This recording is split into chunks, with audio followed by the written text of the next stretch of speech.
Hello there. I'm here at what was once the ground of the Vetch field, Swansea's home ground, on the Thursday, a couple of days before the big game, Cardiff against Swansea. Well, Swansea against Cardiff this coming Saturday. 3 points for the Swans will give them a better chance of making the top two. 3 points for the Bluebirds will give us a better chance of making the top six. And of course, there is also the fact that if Swansea win, they'll have done the double over Cardiff for the first time in both of our history. I'm here with my pen pal Becky Lowe. I was hoping my Swansea supporting poet friend Reese could be here and we could have a little sort of poetry battle, but Reese was tied up with work. So I'm just going to read a couple of poems. Becky's going to film me, and I'm hoping from this that we can somehow judge what the score might be of the game. Okay, this is the first one. It's a little bit older, and it's called Crowd Scouts.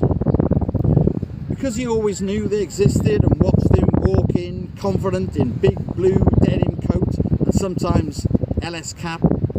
Watched the way he took his place amongst the ranks, always made sure he looked the part, always in the bob bank at the back. Because he knew they saw his thrill for the occasion, how he was ready every time to celebrate a goal, his skill at keeping hot coffee steady and a fag. But what he guessed that most was they'd seen him kicking bottle tops and Tesco bags, skim them past posts, loving each game, cheering don't stop, attack. He'd always sensed what these scouts wanted was not some fresh-faced schoolboy who, yes, could score loads, but a passionate 56-year-old to outpace the Jacks. And so, although he feigned complete surprise to receive a letter to say, "Mr. Fisk, you're signed," he knew the team would now be better with Nicky Fisk filling the gap.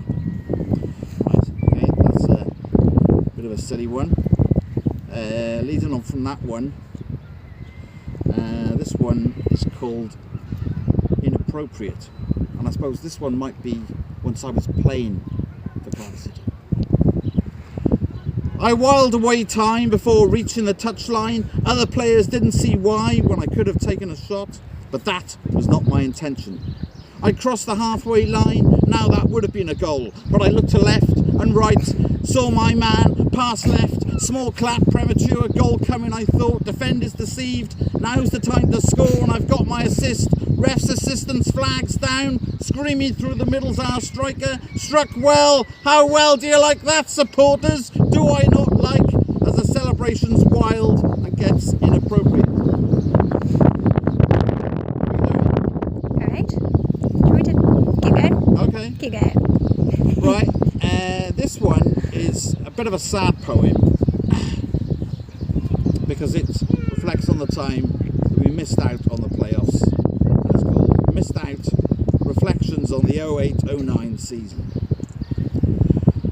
I applauded the last and the away team's third at the last ever game at Ninian Park. We missed out on the playoffs, have you heard?